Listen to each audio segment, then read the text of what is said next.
Hello, everybody. Thanks for joining us for this onX Office Hours Masterclass. We're going to give it just a minute or two to let people get situated, let everybody roll in. A couple housekeeping items while we wait. Your screens are turned off, your microphones are turned off, so we can't see you, we can't hear you. No worries about if you've got noise in the background or anything like that. If you do have questions you'd like us to answer, we did pull some from the registration questions that people sent in when they registered. But if you didn't send one in or something else comes up, drop them in the Q&A box down below. We'll go through those and we'll try to get to as many as we can. We've got an hour today, so we probably won't be able to get to everyone, but we'll do our best. The chat is there if you want to chat with somebody else in the class or just drop in and say, hey, it's Jack from Montana or wherever you're tuning in from. Questions do tend to get lost in the chat though, so if you have something you'd like to get answered, the Q&A box is the best spot for that. This class is being recorded, so if you have to drop off early or if you want to go back and watch it later, we'll have it up on the onX Hunt YouTube channel. Usually we're able to get those up within a day or two, just depends how fast YouTube is. We'll also send out an email to everybody tomorrow with that recording link so that you can go back and watch it. And we will be doing a giveaway at the end of the class, so stick around. We're giving away some onX swag. We'll drop that link in the chat towards the end of the class. My name's Jack. I'll be kind of leading the show here. I work on the onX Hunt marketing team. I'm joined by two other folks here. We've got Jeff and Gary. Why don't you guys kind of give us a brief intro on what you do here? We'll start with Jeff.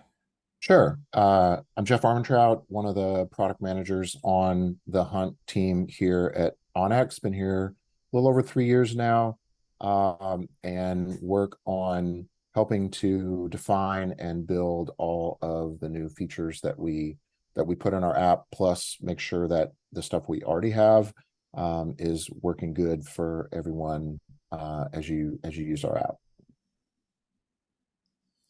Great. Thank you. My name's Gary Schroeder, also on the product team along with Jeff. So a similar role and responsibilities here.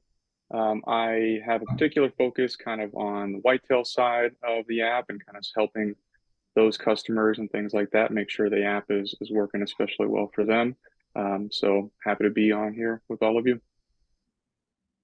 Awesome. And we had a question come in. Jeff was going to take this one. There was something about wind and weather. Jeff, you wanted to cover first? Yeah, so Scott submitted a question. He started using the optimal wind this year. Is the wind data I'm seeing real time, or is it pulled from someplace else? And I think this would be a good chance to kind of give everyone a highlight of how the weather service in our app works today, especially given that we're making some pretty interesting changes as we speak that'll be launching early next year. Some of these changes have already been made on web and on the iOS app.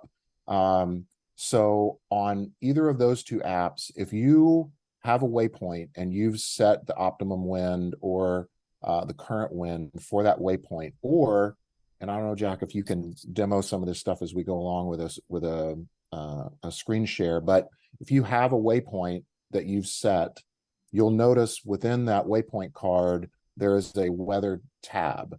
And inside that tab on a waypoint, or if you just tap the map and do a query, you will also see a weather tab.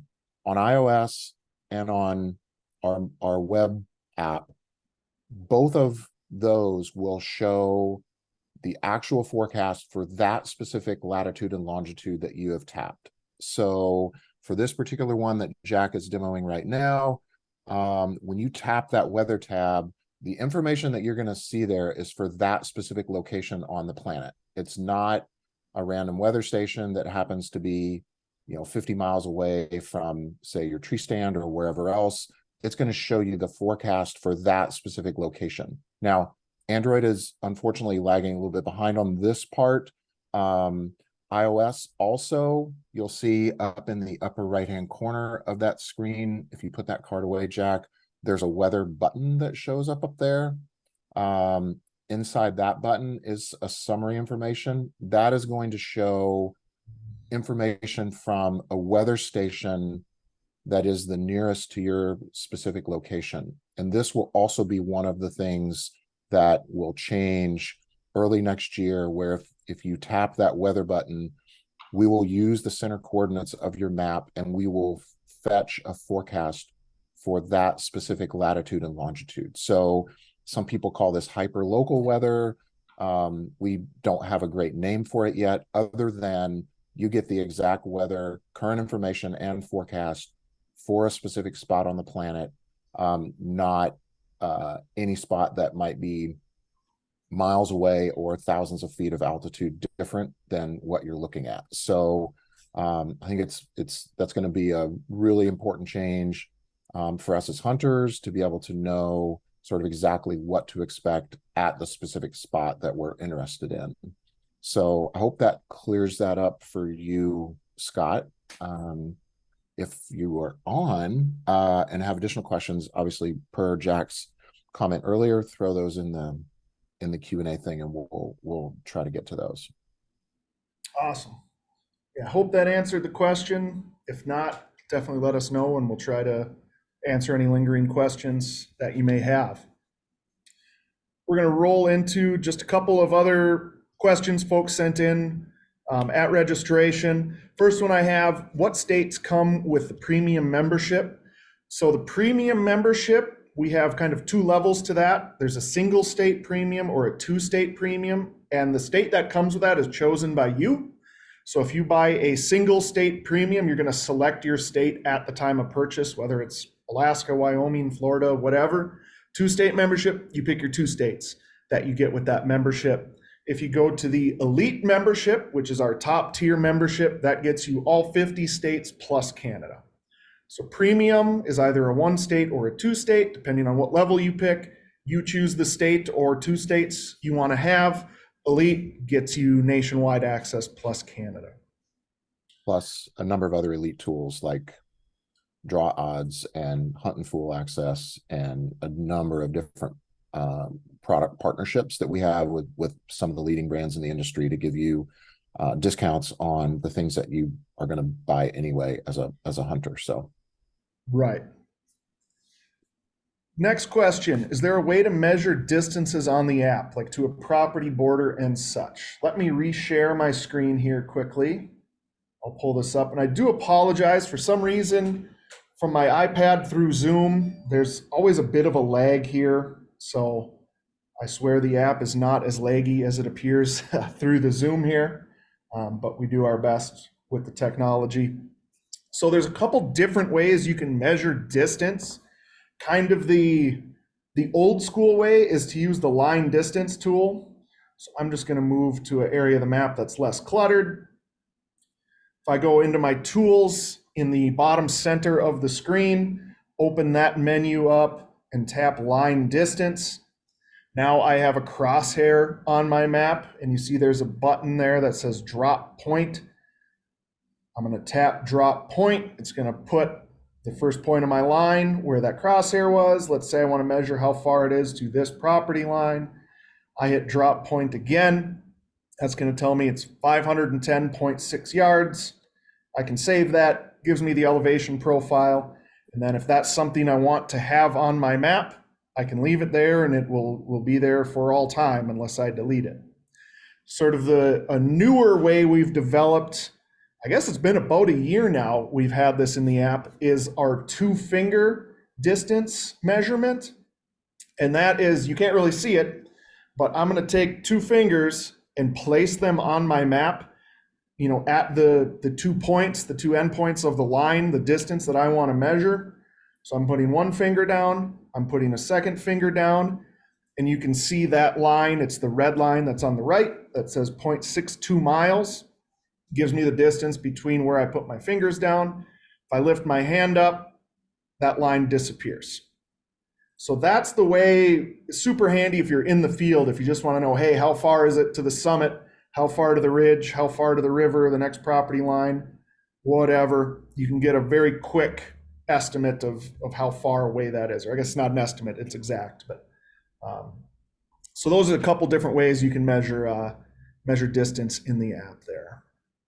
And Jack, maybe now would be a good time to talk about the question that Scott submitted early about the accuracy of the GPS that we have. And I can speak a little bit to that. If any of you are listening in, you can go Google like how accurate is civilian GPS. What you'll find is that for all civilian applications, the maximum is going to be about 5 meters. And that is deliberately done that way. If you're in the military or you have access to some more specialized equipment, and you need to, drop bombs through windows in random places in the Middle East, then you can get within inches, but that technology is not available to any commercial application. And so with a clear sky, with no obstructions, with your current phone, you're going to get at most 5 meters. And if you have obstructions, if you have trees, if you're in a thick forest, or if you're in a ravine, there's all sorts of things that can interfere with that. And a clear view of the sky will decrease your accuracy. But the most you're going to get out of any of these sorts of commercially available apps on your phone is going to be about 5 meters. So there are a bunch of questions about, how close are the property lines and whatnot. The most accurate and the only measure that is, sort of acceptable in any sort of dispute or anything else would be an actual survey. And none of these sort of commercial hunting or mapping apps are intended to replace that. So we're limited to some extent by the technology that's available. So that I think is, an important consideration. Anyway, hopefully that addressed your question too.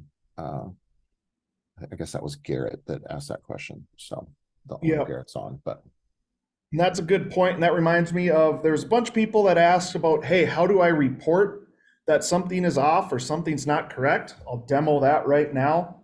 So if I tap on, I'm sitting here at the office, you can see my blue dot there. If I tap on the parcel, it brings up the query card here, gives me the information, the ownership, the hunting areas, things like that. Along the bottom of my screen, it says report an error. If I tap on that, then it goes into our feedback form where you can provide that feedback directly to our mapping team. So I'm going to hit private land.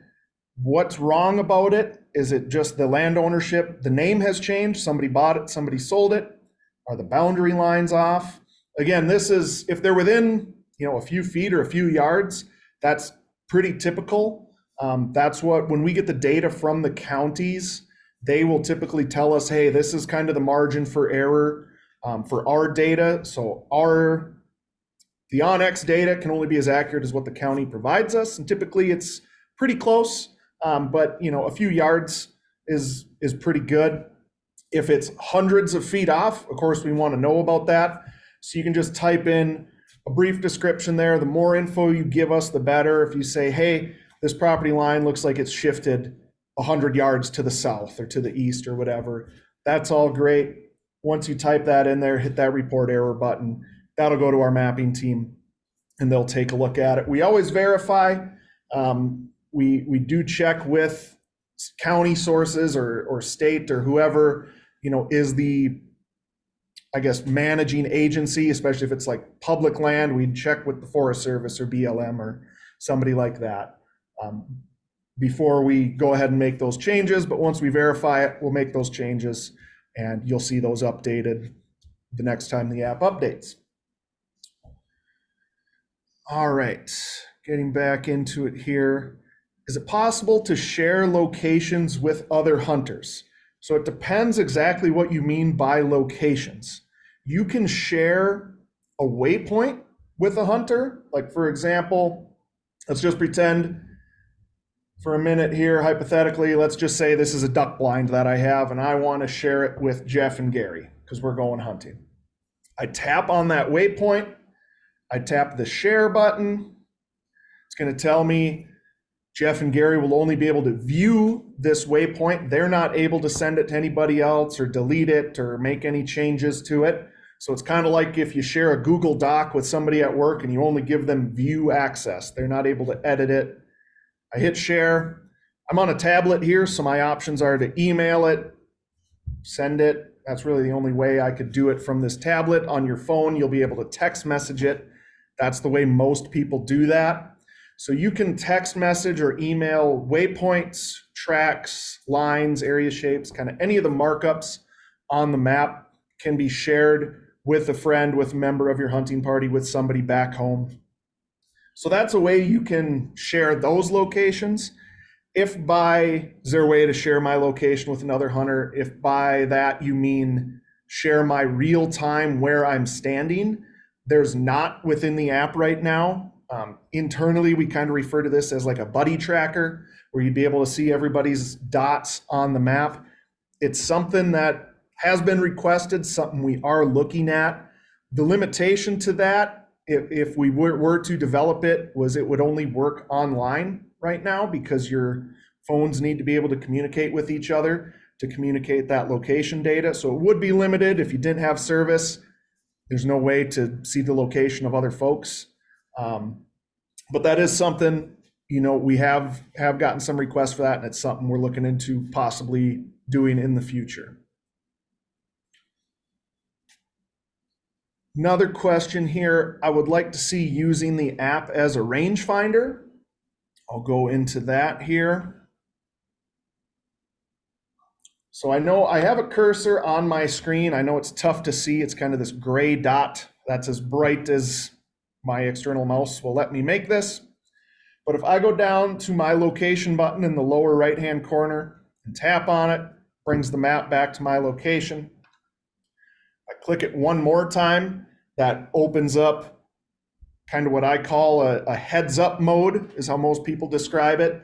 So this is another question we had of how to orient the map to the direction I'm facing. So when I rotate the map now, I'm just moving my iPad. I'll show you as I spin it around.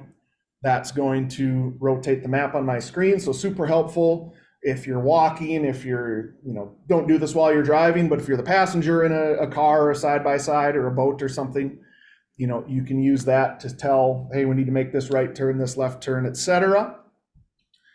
That's been a feature in onX for as long as I've been using onX, which is 6-7 years now. But if I tap on this compass icon a little bit higher up, now we go into our new compass mode. This came out last year, and still similar. If I move the tablet or move my phone around, you can see the map still rotates. At the top, I have a compass reading where I can get kind of a basic bearing if I need that. If I click the rangefinder icon that has now popped up, now I'm into that rangefinder mode. You can see the bottom portion of my line has turned red. To the left, there is a waypoint icon with a yardage reading. All the way to the left of my screen are a couple different yardage readings, so you can get kind of an estimate of how far away a given object is. If I want to change that, what I can do is just tap on, it might be a little tough to see, but if you look on that line in the center of my screen, looks kind of like a bullseye. There's a little circle there. I can just touch that with my finger and drag it up to move it farther away. As I get to the top, that'll zoom my map out automatically. I can bring it down if I need to zoom it back in. So if I were to glass an area a long distance away, let's say I'm hunting in the mountains and I glass an elk in a grassy park and everywhere else is timber, and it's too far away from my regular handheld laser rangefinder to measure, I could take a look on my map. Obviously, we're in town here. It looks a little bit different. But I could point my phone towards that grassy park. I'm going to tap this lock button at the bottom so that it locks that orientation in place. And even if I move my phone, the map's going to stay pointed the direction I want. Let's just pretend this right here is that grassy area. All right, it's 1,051 yards away. I tap the waypoint icon there to put a waypoint on that spot. Now I have a waypoint on my map for that grassy area where that elk is feeding. 1,051 yards. Most people probably shouldn't be shooting elk that far away. So I know, me personally, I got to knock off a bunch of yardage to get closer there. But now I have an icon, I have a spot on the map, a waypoint where I can use if I need to drop off the backside of a ridge or I'm going to lose sight of that grassy area. At least I have a landmark to head for there. Anything, guys, I missed on the rangefinder tool there? No, I think you covered everything. Yeah. The other way to get to that rangefinder or that compass mode is to go into your tools, and you'll see it listed there, bottom left, compass mode. Another way to get into that. I usually just do it that first method I showed you, but different strokes for different folks. So whatever's easiest for you. All right, I think we'll do one or two more that were sent in early, and then we'll get to the live ones that have rolled in. How often does onX update private property? We try to do each county or county equivalent at least once a year. Our update schedule is largely dependent on how often the counties update. So for a state like Montana that has a pretty readily accessible data set, a lot of counties update that like monthly, and we're able to pull that data and update some Montana counties every month. Some counties, some states, I should say, release their updated data as a batch once a year. I believe it's still the case. I know like Wisconsin released all of their county updates in like June or July every year. So we go in and we pull that data. We're not able to get more updated data until next July comes around. Some counties do it quarterly, some do it twice a year, some do it monthly. So we try to match that kind of update schedule when we can, but at least once a year. Again, if you have private property that you see that there's an error on or hasn't been updated, use that error reporting feature we demonstrated earlier, and we'll get it updated. All right, let's get into some live questions here. Fred asked, how did onX get dropped from my phone? I just signed up this fall. So I don't know exactly what you're experiencing there, Fred. It sounds like you have onX. Hopefully the app is still on your phone, but it's not recognizing you as a member. My first thought is that it's likely you may just be logged in with a different email address than you used when you purchased your membership, or maybe you were logged in through Facebook or through an Apple ID, when you purchased and you're not now, or vice versa. I would recommend, if you have another email address that you commonly use, try that first. Try logging in with that. If you can't remember what you might have used, or you can't think of anything, reach out to our customer support team. help@onxmaps.com is that email address. They answer every email within 24 business hours. So if you email them today, you're most likely going to get a response by 5 p.m. Mountain Time today. They'll take a look at your account and they'll be able to get you squared away and get you taken care of. And that's just, I'll take this opportunity for a broader plug for our customer support team. Those folks are, second to none. Most of them are based out of our office here in Missoula. Shoot them an email, give us a call. Phone number is 406-540-1600. You can call us Monday through Friday. You get a real person on the line and they'll get you taken care of. So if you have any questions, we're not able to answer here today, or anything else, especially if you have anything billing wise, password wise, things like that, we're not able to really address those specific account type questions today. Email help@onxmaps.com is probably the best way to get through, and they'll get you taken care of.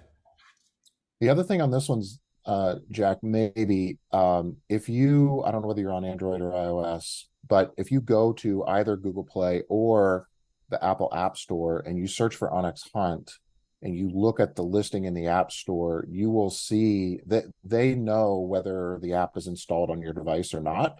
And if it is, that there will be, instead of, I forget what it says, purchase or download or whatever the App Store happens to say for a brand new app, maybe it says get, it will say open instead. and that will tell you that the app is on your phone, but maybe it's just it's been moved to a folder or it's hidden somehow. That would at least get you to open the app and let you know whether it's on your phone or not. I'm not sure how Google Play does it, but on iOS, if you have offloaded an app, what will show up in that space is like a little cloud icon with an arrow and indicating to you that for some reason that app, you've had it before on your device, but it's been offloaded and you can download it again from the cloud. That's what that's supposed to represent. So you might want to check one of those two things as well. I think both iOS and Android have a search feature built into the operating system, so you can search for an app. So if you pull that up and you type in onX, it should pull up the app if it's still on your device. If it's not there, then I will go to the App Store and whichever one and look at our listing and see if it says open, or if it says get, that means that somehow or another that app has been deleted from your device and you'll have to re-download it. And then per Jack's direction, just make sure then that you're signing in with the proper email and password that you used when you purchased, so that you'll get all the benefits that you purchased restored. Yeah, that's a good point. Thanks for bringing that up. Hey, Jack. Yes. I was looking through some of the questions. I noticed there was a handful of kind of some whitetail ones that we might be able to group together and at least try to address at a little bit of time here. Mhm. I saw one going through there, and I couldn't pass it up. It was the question was, how do I make my 100-acre property a deer sanctuary? And I said, well, this is the person after my own heart. So that is to be sure that outside of the scope of an office hours. But what I was thinking, I wanted to talk through just so folks are aware that a lot of these master classes we're doing here, there might be app specific and kind of things like that about how to better utilize the app. A lot of things like hunting strategies and even land management, things like that are on our YouTube channel as well. And when I read that question, as well as another one about kind of getting more does into a hill country property and kind of doing some herd management type activities, we did a master class with some of the folks at National Deer Association a while back. If you're not familiar with those folks and you're kind of looking to improve your property and just improve hunting techniques, etc., I would check them out. They have a course also called the Deer Steward course. There's a number of versions of that. The first version is online. And again, that first question about how do I turn my property, maybe it's leased ground or maybe you own it and things like that, that might be a course worth checking out. Now, again, to be fair warning, so to speak, like you could go very deep in kind of it's like world-class professors are teaching that course and how to herd management, hunter management, habitat management. They'll get into what kind of things you can do for your soil, what kind of things you can do for food plots if you're interested in that kind of thing, as well as hunting tactics and things. And so if you're interested in going that deep, I'd recommend that course. Of course, like the kind of a free sample of that course is on our YouTube channel, so I feel free, to check that out. One of the questions, or kind of one of the sections in that course, which dovetails to one of the questions asked here, is kind of a category called herd monitoring. And that is just kind of seeing what are the animal activities on the property you're on. And of course, one of those kind of maybe the most common tactic folks use are trail camera surveys. And there's a whole module on that. But one of the questions asked for today's session was, how do I sync my trail cameras and trail camera photos into onX? And for folks that weren't aware, we launched that offering this fall. And where you can put any kind of SD or offline or non-cell camera into onX today, and you can upload all of those images. If you're using a Bushnell, Covert, or Exodus camera, those can be synced over to onX. And what that just means is anytime you get an image from those cameras, it's going to show up in your onX app. And so that's especially useful if you're using maybe all three of those in a handful of SD cameras instead of going to like a bunch of different apps. You can have all that deer activity or animal activity again, for like this concept of herd monitoring, you can have that all in one place. And we have a number of help articles and things like that. You would just go into those apps. You have to log into the onX account that you want to sync them over to, and then you just select the cameras that you want to send over to onX. You'll have all that in one place. So I think that addressed a couple of those questions. The last one I had flagged kind of on the whitetail side, but there's a bunch of others ones as well, is there was a question about the thermal deer cover layer. I think Daniel asked that one. I don't know if Daniel's on, if there was any additional details he had for the question. I wanted to cover that if we could. It is under the trees, crops, and cover kind of parent category, and if you turn that layer on, that helps you kind of in the wintertime identifying some winter cover, which is particularly useful. Like if you have strategies for like bed to feed type hunting strategies, that'll help you identify some of those bedding areas in wintertime. So if Daniel's on, you can definitely elaborate in the chat, and we can take it from there. Awesome. And that did remind me, you were talking about the NDA course, some of the trail cameras. All of our old master classes are on the onX YouTube. And I believe it was early October, we did a trail camera specific course. Jared Larson, another member of our marketing team here, kind of ran everybody through how to use that trail camera feature. So if you're interested in that, that's a good hour-long in-depth video you can go back and watch. As well as with the NDA, the last 2 years, we've done a handful of classes each year with them. So they have everything from aging bucks to doing some habitat improvements, some deer biology stuff. So again, on the onX Hunt YouTube channel, if you just go to playlists and go to master classes, you can scroll through and find those. That might be a good place to start if you don't want to jump into that full deer steward course, which that course is awesome, but you get kind of a glimpse into some of the stuff they offer there through those master classes for free. So let's see here. There's a couple other things in here, Jack. Mhm. Rick asked about dropping a pin where he might see a buck. Mhm. Rick is not tech savvy.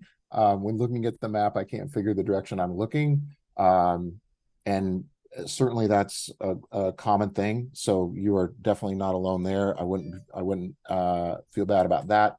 Hopefully that got addressed in the steps that Jack shared earlier with tapping on that compass or crosshairs icon in the bottom right hand of the screen.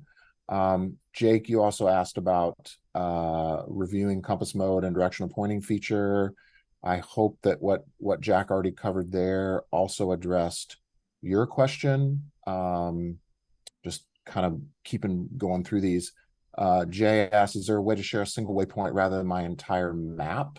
I think Jack also covered that. You can share individual waypoints as he demonstrated earlier. Jay, if that doesn't answer your question, like throw another question in there. You can also share a folder of content, if I'm not mistaken, Gary, correct me if I'm wrong. So if you have a number of different pieces of content, waypoints, lines, whatever you have, say you've marked up a property, and you want to share all of that with someone, you can also share a folder of content, which would give that person the ability to see all of those pieces of content. But what Jack demonstrated earlier was sharing a single point. And when you do that, the person that you share it with, as he demonstrated, only has view access, and that does not give them access to any of the rest of your content. So hopefully, Jay, that addresses your question. Yeah, one thing real quick on that, and just another plug, kind of Jeff was mentioning, again, different folks are hunting different things in different parts of the country. But like if you can put all that content in a folder, if you're doing kind of land management or property management stuff, that's a great way to share out things. If folks are working for you, you've got dozers coming on site or whatever you're doing, or even just your hunt buddies. One thing that came up a couple of weeks ago, and this was from long-time onX customers, that they didn't know about this, and so I wanted to address it since Jeff was mentioning the kind of folder sharing.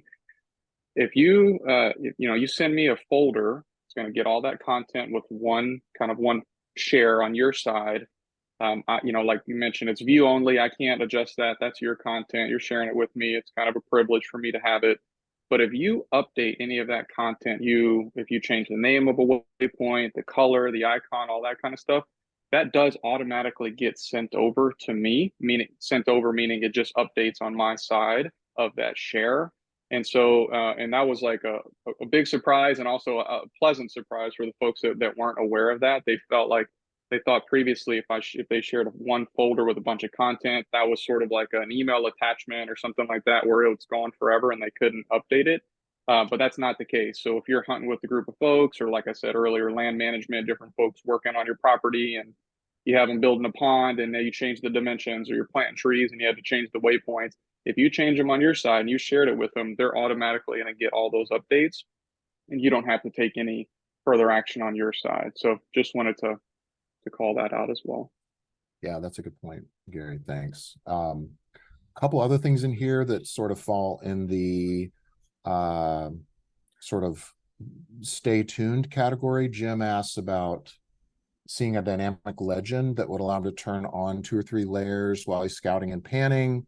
Having the ability to turn layers on and off from the map would be helpful. I 100% agree, Jim. This is something that we've been thinking a lot about. If you've been using onX for a while, you would maybe remember that early last year, we changed sort of the entire layers interface a little bit. We added a layers button onto the map screen itself that gives you, sort of access to everything all at once. But it still does not allow you to do the thing that you requested here, which is turn layers on and off more easily from the map as you're scouting around. That is definitely something we're aware of. And I would just say, stay tuned on that one. And another one, Luke adds in, can we get LiDAR data? So there are now free sources of LiDAR data, which is really just what's more, the way that they do, what the result of that is really a higher definition 3D experience, because it is a more accurate representation of the actual ground contour versus the way it's done today, which are interpolations and estimates. And so that data is freely available from the government. Again, this is another one of those, stay tuned things. I think we've been testing this internally, what we've done with that data. I think you're going to really love. I don't think it's going to be ready as a Christmas present for everybody, but in the first part of next year, you will definitely see some big changes that are coming. And I think the way that we're going to bring that to all y'all is going to be pretty awesome. So stay tuned on that one as well.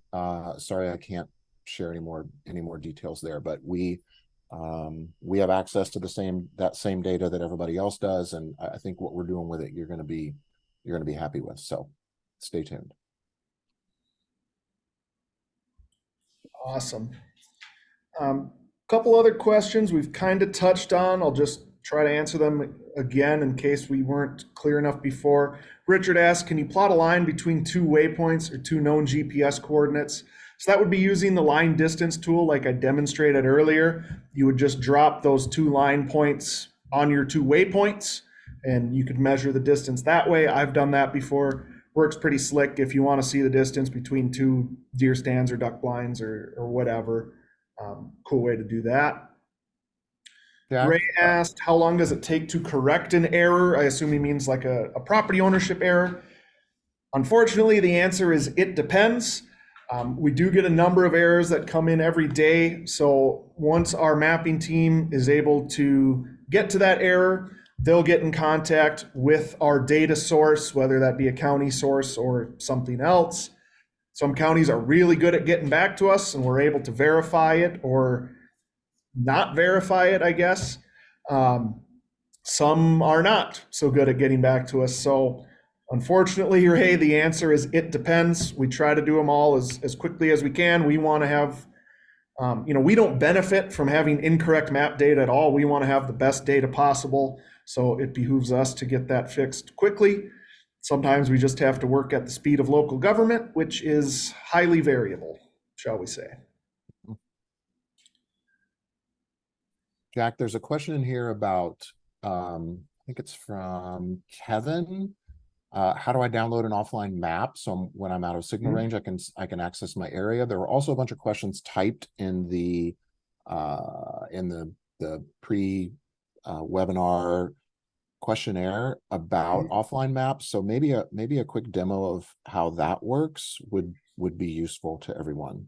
Yeah, let me pull it up here.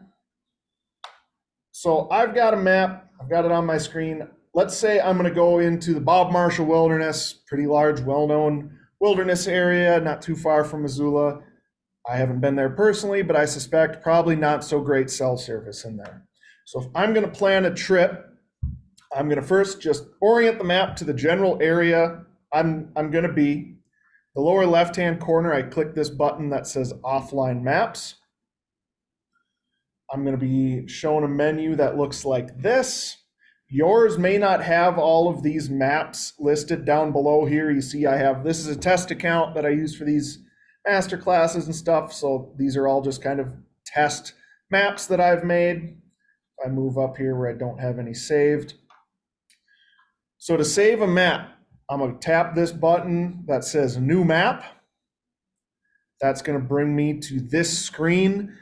That orange box that you see on the map is going to be what is going to be saved. So whatever's within that box, I can still move it around. If I just, tap on the map with my finger, hold my finger down and move it around, that's going to move the map. So let's say this is the area I want to save. You get your boundaries, or you get your length and width of that map. You see it's about 26 miles wide and about 37 miles north to south. I can choose my resolution. What I do personally 9 times out of 10 is I use our medium resolution. If I go to a low resolution, it's a much bigger map, but I'm not going to have as detailed imagery. If I go to a high resolution, that's going to give me the most detailed imagery, but it's a much smaller map. The medium one is, a happy medium. For me, it still is very good imagery. I've never felt like, oh man, I got lost because I didn't have good detailed, or you didn't have the high resolution imagery, or I missed out on the chance on a buck or a bull because I didn't have that high resolution or higher resolution map saved. So, but whatever size you choose is fine, totally up to you. Get the map situated where I want. I'm just going to open this menu up. I highly recommend naming your maps. If you just leave them as the generic date and time that they're saved, once you get, a handful of maps, a dozen, 50, 100 maps saved, you're going to forget where they all are. They're not going to mean anything to you. So I'm just going to Bob Marshall. I think I already had one Bob Marshall one saved in there. I'm going to name this Bob Marshall 2, and I'm going to hit the save button. That's going to start downloading. You can see that churning away at the bottom there. You see that green box on my map screen. That's telling me where I have that boundary. So if I zoom out a little bit, you can see all these different green boxes on my map showing me where I have maps saved. So when I go to those areas, most of the time what I do is I will put my phone into airplane mode. That's going to accomplish 2 things. First, it's going to turn off all cell service and internet service to your phone, so you won't get phone calls or texts in and out. Number one reason I do that is to save battery life, because that's going to be one of the biggest drains on your battery when you're out in the wilderness. If it's always trying to ping a cell tower, search for signal, that's going to drain it down. So that'll greatly improve your battery life. Second thing it's going to do is it's going to put the app into offline mode, but you can also do that manually. You can tap that go offline button. You can see it now turns red and says offline. That's going to make sure that that the app loads up those offline maps and shows you, the information that is saved in there, all the layers, the trails, the land ownership, all that is still available to you when you're offline. I can still see my location when I'm in this wilderness area or wherever I am, because your phone GPS works outside of the cell network. It works just like a handheld GPS does, so it's able to connect to those satellites and show your location. You can still mark waypoints, you can still track yourself, you can still do just about everything you can do online. You can do offline in onX with a few exceptions, but by and large, the functionality will be the same as you have when you're online. Good question there. Yeah. Michael asks, and if you just leave that screen up there for a second, Jack. Oh, where you were. But anyways, this will work too. What layer will I find water info? And Michael mentioned specifically stock tanks. If you go to the layers button and you tap that and you scroll down to roads, trails, and rec, and you tap that, under there is going to be a toggle for what we call recreation sites. Perhaps we need to think of a little bit better name for this, but if you toggle that off, you'll see that all those point of interest sites that are on your map disappear. Included within that will be, where we know about them, stock tanks. I'm looking at a place I hunted in Nevada earlier this year that have a bunch of guzzlers that are named. Those will show up under recreation sites as well. So, Michael, the reason you may see those on your iPad but not on your iPhone could be that specific layer is toggled off on one and on the other. So maybe check that and see if that helps. The other thing you get with recreation sites are a few thousand breweries and other sorts of things across the country. If you get thirsty while you're out hunting, we'll show you where all the breweries are across the country. So, but it includes a bunch of other information. You can see, camping sites on Jack's map now. You see boat launch areas on rivers. Like, there's a ton of different info there. Cabins that you can rent that are part of the U.S. Forest Service. So there's a ton of information contained in that recreation sites layer. So, Michael, see if that addresses your question, and let us know if not.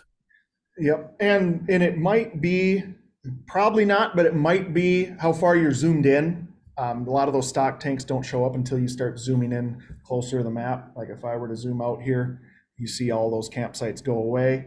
So I think the stock tanks, you do have to zoom in a little bit to be able to see those. So maybe that's what's going on there, Michael. But most likely it's what Jeff said, where that layer might have just gotten turned off. Let's see. There's a question here. How do you use the app to identify good glassing points?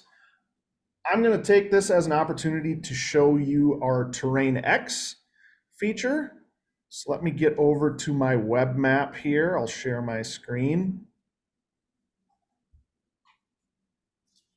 So here I am in the onX web map. Let me move this over here.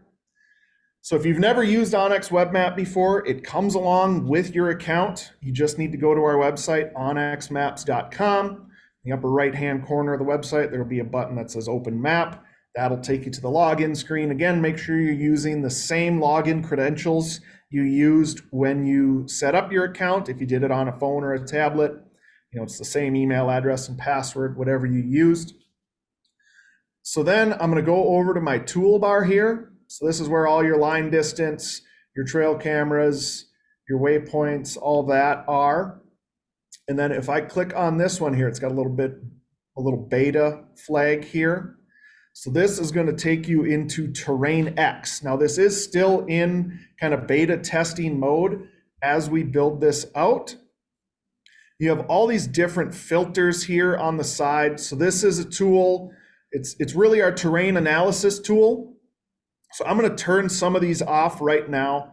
I'm going to turn off slope angle, slope aspect, and elevation.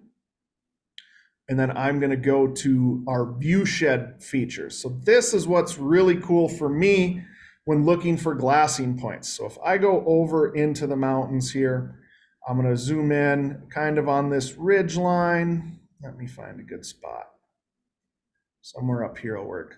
So what you're seeing here is this bullseye, this red dot, as I move it, the areas that are like your normal satellite imagery, the areas that are green here are areas that I can see from that point based on topography. So it does not take into account trees. So here in Western Montana, we're west of the Continental Divide. We got some pretty thick forests, a lot of places. If there's, 100-foot tall lodgepole pines all around you, obviously that's going to obstruct your view. But you can also use satellite imagery to kind of get a good sense of, what the terrain is going to look like, canopy or closed. So as I move around, it's going to tell me what I can and what I cannot see in a given area. We also have these diameter lines, circles, for lack of a better term, coming up, showing you the first one's going to be 1 mile, 2 miles, showing you how far away something is. This is only available to elite members. So to have access to the TerrainX, you do need to have an elite membership. But that's kind of become my go-to when I'm scouting out a new area for potential glassing spots.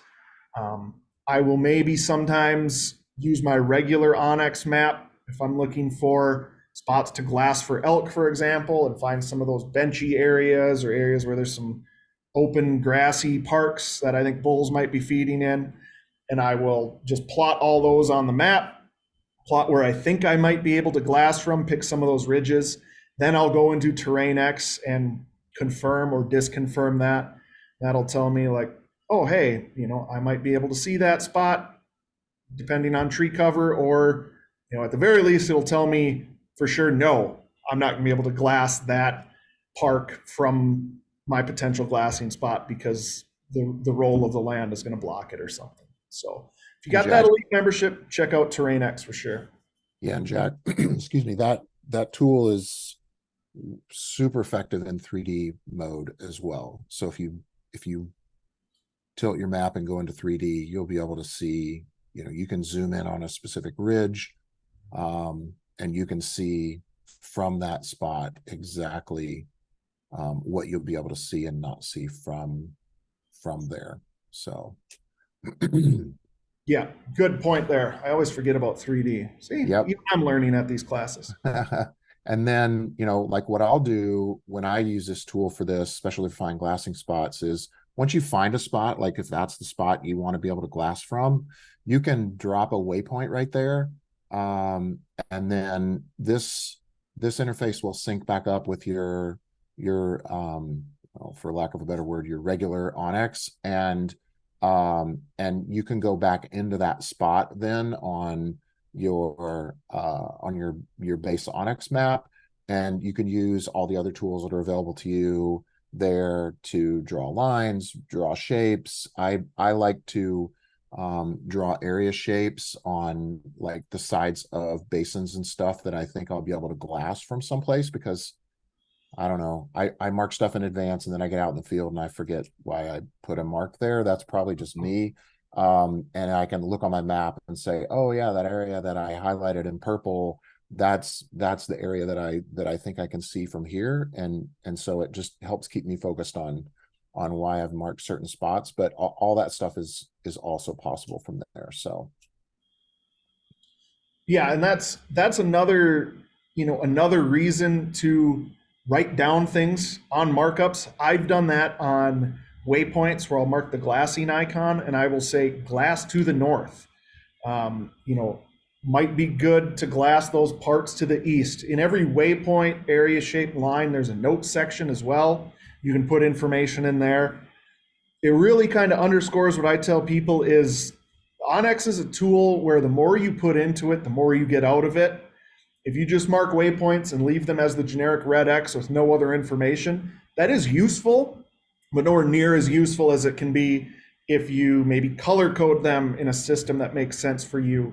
If you change the icons, Jeff, we have like almost 100 icons now, right? I think it's somewhere in the 90s, Yep. From everything from water tanks to feed sources to tree stands to pronghorn caribou, all kinds of different species, all kinds of different stuff there. And then I name all my waypoints. And a lot of times I take notes as well. And I don't know about everybody else, but if I just mark a red X and leave it next year, I'm not going to remember what that was. So the more information you can, it's kind of helping out your future self. The more information you can put in there, the better you're going to be off months or years down the road. I'm going to stop sharing here. One thing Jeffrey asks, device and platform related. Apparently you have your app on an Android phone, an iPad, and accessing the website through your laptop. And can you explain which device platform types that onX will sync entries and updates without issue? You should see all of your content sync across all of those platforms. And I'm trying to think of a reason why you would not. And I am not coming up with any ideas. You have me stumped on that one, Jeff. So I would say, yeah, they should be syncing across all of those platforms. To the point that Jack made earlier, our customer service team is super awesome. They're all hunters. They're going to understand your question. I think if you could either maybe type in to the Q&A panel here a specific instance of that, like waypoint designation type, if you mean like whether the waypoint is a tree stand or a blind or a water source or whatever it is, all that should sync. And so I would say if you have a specific example, maybe put that in the Q&A or contact our customer service people better. They'd be able to go into a lot more depth with you on this, more so than we can do in here. The other thing that we've seen, it doesn't sound like this is your problem, but customers who have used onX in the past, maybe signed in with one email address, Jack alluded to this earlier, and then you get signed in with a different email address if you resubscribe later or something like that. What we see a lot is customers signed in on different devices with different accounts, and in that case, the things that you save then would not be visible across those accounts. That's possible. It doesn't sound like that from the way you worded your question. So you have me stumped on that one. I would say to get the kind of help you need, I'd reach out to our customer service folks and see if they can go into more details with you. Yeah, and the only thing, as you were talking there, Jeff, that comes to mind is double check you're logged in with the same email and password on all your devices. I've seen that before where somebody's got two accounts and wondering why they're not syncing. That could be a reason. Also, double check that you're on the most up-to-date version of the apps on your mobile devices. That has, I think, caused some issues in the past. But if those simple kind of things don't fix the issue, definitely help at onxmaps.com. Shoot us an email and we'll get you taken care of there. I'm going to pull up our giveaway here. Give me one moment. I lost it. Jeff, do you have another question you want to address while I pull up our giveaway so we can get that posted? Yeah, I think real quick, there's been a few questions that were submitted in advance. I know Ryan just typed in a question about phone numbers for landowners. We obviously have access to that information. It is publicly available. We have refrained from putting that in the app for now based on privacy concerns of the landowners, even though if you explain to them that information is publicly available and anybody can go look it up, it looks differently. It looks different coming from us. We've debated that point internally a lot of whether we should show that information or not. Right now, obviously we don't, as you point out, Ryan. And so we continue to debate that. I guess that's another one of those stay tuned sorts of things. As we sort of wrestle with that internally, there's a lot of different considerations there on both sides, both both from the hunter side and the landowner side. And so that is one we continue to wrestle with internally, just to be candid. So Yeah, yeah. I always think of. I remember seeing an interview with a rancher in the Bridger Mountains by Bozeman, and he talks about right now getting dozens. I think he said like 80 phone calls in a day during elk season of people trying to access his ranch to hunt elk. I would turn my phone off during elk season if I was him. I mean, 80 phone calls is a lot. So you can imagine if you're a landowner that has elk or deer or whatever on their property, how that might be not super convenient to you to have onX, with phone numbers in there. So definitely, like Jeff said, considerations on both sides for sure. I did post the giveaway link in the chat there, so we'll keep that live till about 3 o'clock Mountain Time today. So about time are we at here? Noon here. So about 3 more hours. We'll have that. We're giving some stuff away, so get entered there. Gary, Jeff, anything else you feel like we need to address today? I think we hit most of the big ticket stuff here. I can't think of anything. It's a pretty wide-ranging discussion. I like it. So thank you. Right. If you submitted questions in advance, or if you've been on this whole time and put up with us for an hour trying to answer questions, we do appreciate it. Sorry we didn't get to everybody's questions. But our customer service, again, another plug for them. They're great. If you reach out and you didn't get your question answered here, I would suggest that route for sure. And then, I think we're going to continue to do these on a somewhat regular basis, Jack, right? So if you didn't get in this time, I'm sure you'll have another opportunity shortly to join again. Yep, this will be the last one for the year. With Christmas coming up and the holidays, we kind of take a little bit of a break, but we'll pick the office hours back up in January.